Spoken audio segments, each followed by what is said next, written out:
It's funny how life has a way of catching you off guard.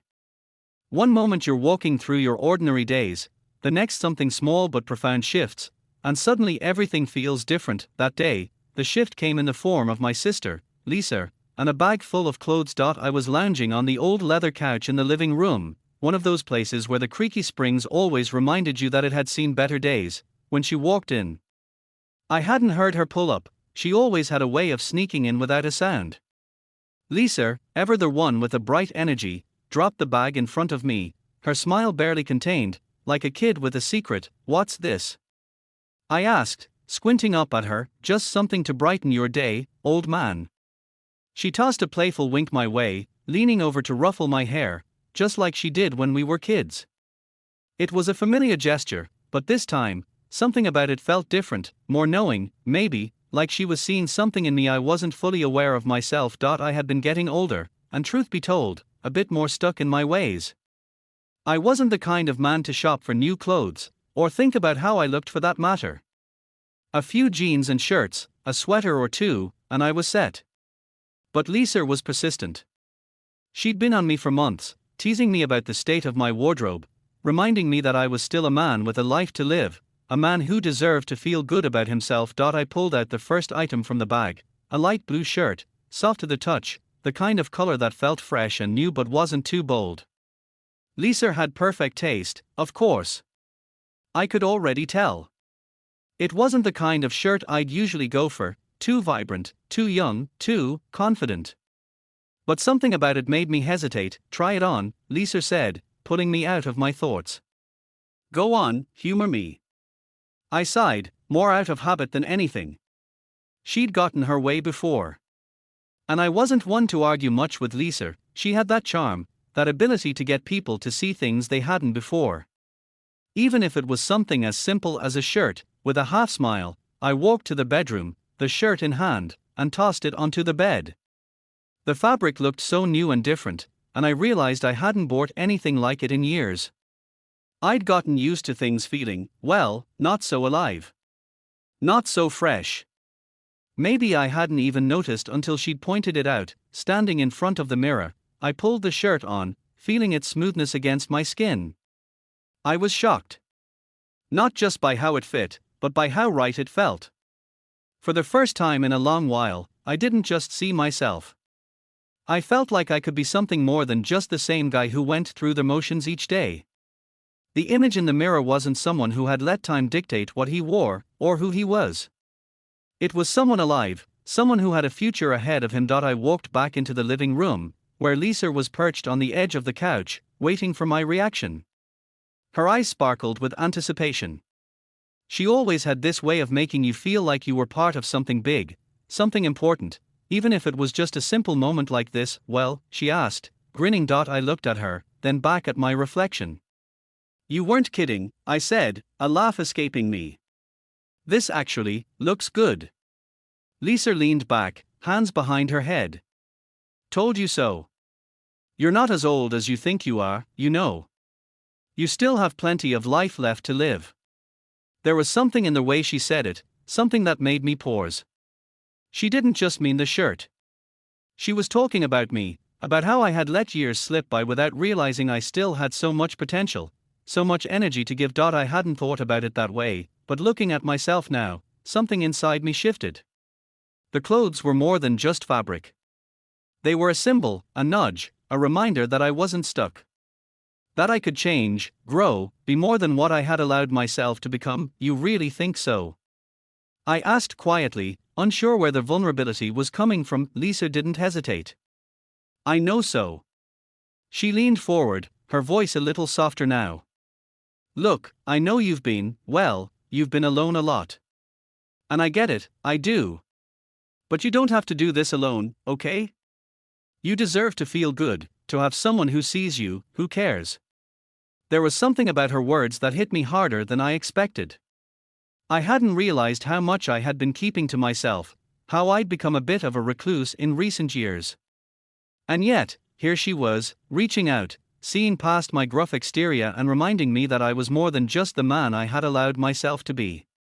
It was a kind of tenderness I hadn't felt in a long time. I felt a small lump rise in my throat, and for a moment, I didn't know how to respond. But Lisa, being who she was, just smiled at me, that warm, all-knowing smile, as if she knew exactly what I needed. "Come on," she said, standing up. "Let's go grab some coffee. You can't just look good in that shirt, you've gotta feel good in it, too." The moment was simple, but in it, I felt something stir within me.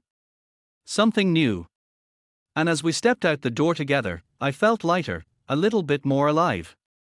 For the first time in a long while, I was beginning to see the world around me through a different lens, one that didn't only focus on what was missing, but also what was possible. We walked to the coffee shop just down the street, the one we'd been frequenting for years. The place had that comforting familiarity, creaky floorboards, the hum of chatter, the smell of freshly ground beans mingling with the sweetness of pastries. But today, for some reason, it felt different.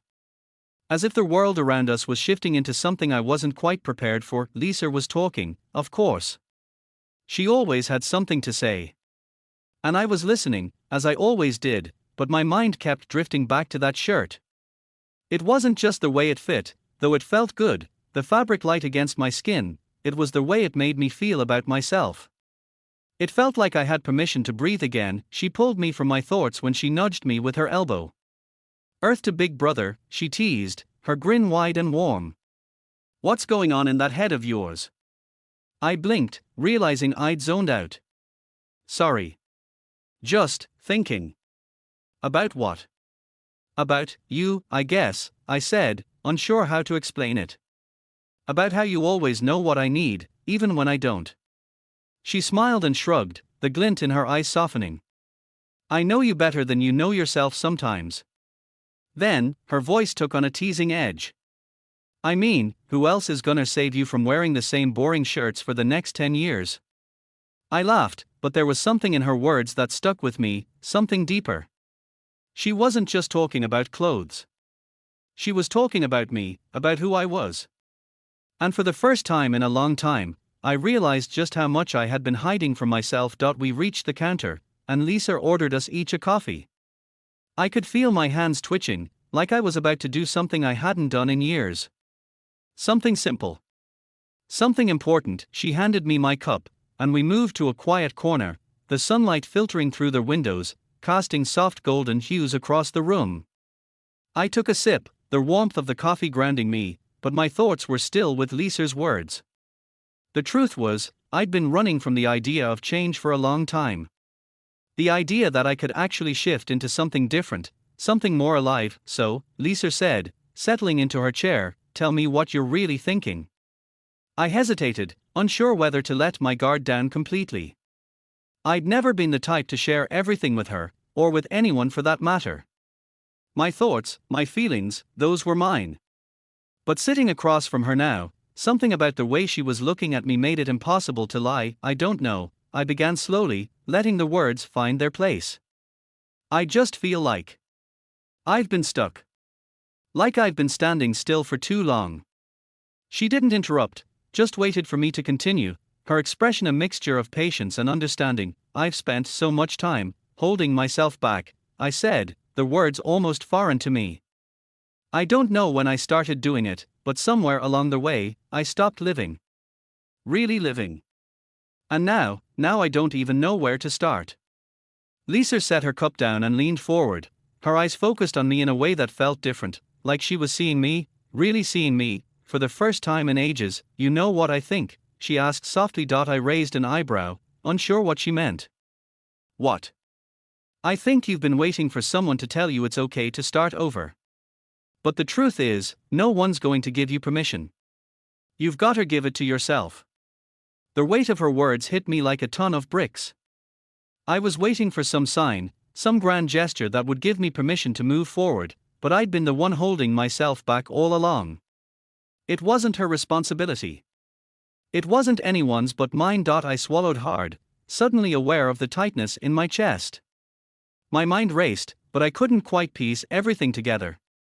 The fear of change, the unknown. The feeling of not being enough. Lisa noticed my hesitation and gave me a small, comforting smile. "It's scary. I get it. But you don't have to do it alone."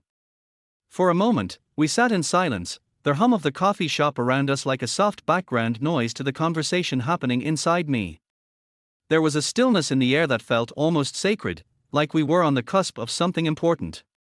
Something real. I set my coffee down, running a hand through my hair, the weight of the realization settling in. I've spent so long telling myself it's too late for changes. Too late to really feel alive again. Too late to connect with anyone in a meaningful way. You've told yourself a lot of things, Lisa said, her voice steady and reassuring. But you're not too late for any of it, not if you don't want to be. I looked up at her then, really looked at her, and something inside me shifted. The tightness in my chest loosened, and for the first time, I felt a little less afraid of what was coming next. I think I'm ready, I said, the words coming out more confident than I felt. I think I'm ready to try again. To actually try. Not just let life pass me by. Her smile deepened, and I could see the pride in her eyes. She didn't need to say anything more. The connection between us said it all. She had believed in me all along, even when I didn't believe in myself. We finished our coffee in comfortable silence, the weight of the conversation hanging in the air but not in a heavy way. More like a promise, like something had been set in motion, and we were walking down a path that had been there all along. And as we left the coffee shop, I knew that the journey ahead wouldn't be easy. But for the first time in years, I didn't feel like I was facing it alone. The days that followed were filled with small, deliberate shifts. The kind of shifts that seem insignificant in the moment, but when you look back, they've completely changed the trajectory of your life. Lisa kept encouraging me, not pushing, just reminding me that I was allowed to feel better, allowed to be better. I found myself waking up earlier. I wasn't exactly bouncing out of bed, but I was starting to find a rhythm. I didn't always wear that light blue shirt, though it had become a sort of symbol for me, but I started to pay more attention to the way I presented myself. It wasn't about vanity. It was about respect. Not just for others, but for myself. One morning, a few weeks after that coffee shop conversation, I walked into the kitchen to make my usual cup of coffee. The morning light was streaming through the windows, casting long shadows across the countertop. It was quiet. Too quiet, but then, I heard the sound of soft footsteps behind me. Mind if I join you? I turned around, startled, but then smiled when I saw my mother standing in the doorway. I hadn't seen her in a few weeks. She lived about an hour away, and I'd gotten so wrapped up in my own world that I hadn't made the effort to visit. She looked the same, but also, not the same. Time had aged her, like it had aged all of us, but she still had that spark. The same spark I remembered from childhood, when she would hum as she cooked and call us to dinner. Her presence filled the room in the same way. You're early, I said, a grin tugging at my lips. You know I'm not a morning person. She smiled, that familiar warmth spreading across her face. I know, but I figured I'd come by. Thought I'd cook something for you. My heart gave a small, unexpected flutter. I hadn't realized how much I missed her cooking, how much I missed that feeling of being taken care of. We were two adults now, me on my own and her, well, she'd always been a mother. Even when I wasn't a kid anymore, I could use something to eat, I said, glancing at the half-empty coffee cup in my hands. What are you making? Your favorite, she said, her eyes gleaming mischievously. Chicken pot pie. I laughed, the sound of it feeling foreign but good. It's been a while since you made that. I know, she said with a shrug. But I thought maybe it was time for a little nostalgia. It was just chicken pot pie. Nothing spectacular. But in that moment, it felt like a symbol, a piece of home that had been missing for far too long. I hadn't realized how much I'd been starving for connection, for the warmth of a kitchen, the safety of family. For something to remind me of who I was, where I came from. It wasn't about the food, it was about the shared moments, the understanding between us that didn't require words. We spent the next hour together in the kitchen, my mother chatting about this and that, while I helped her chop vegetables, the silence between us comfortable, unspoken. I didn't feel the need to fill the air with meaningless chatter. I just listened. It wasn't something I'd done enough of over the years. As we sat down to eat, the conversation turned to the changes in my life, the ones Lisa had gently nudged me toward. I could see my mother's gaze soften, like she was finally seeing the son she hadn't realized had been lost for a while. "I'm proud of you," she said quietly, after we'd eaten. "I can tell you've been working on yourself."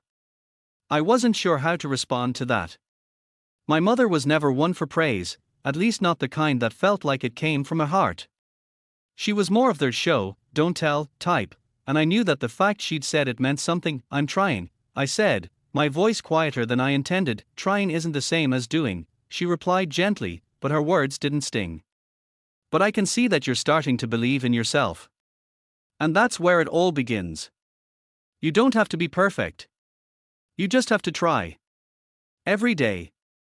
Her words settled deep into my chest, like a weight, but a light one. Something I could carry, something I could build on. The afternoon wore on, and we sat in the living room after the meal, talking more about the past, about our family, the things that had shaped us.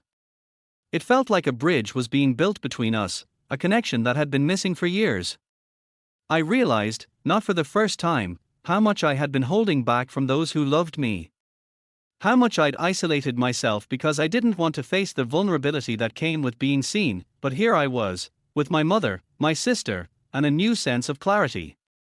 I was starting to understand that the key to moving forward was not avoiding change but embracing it.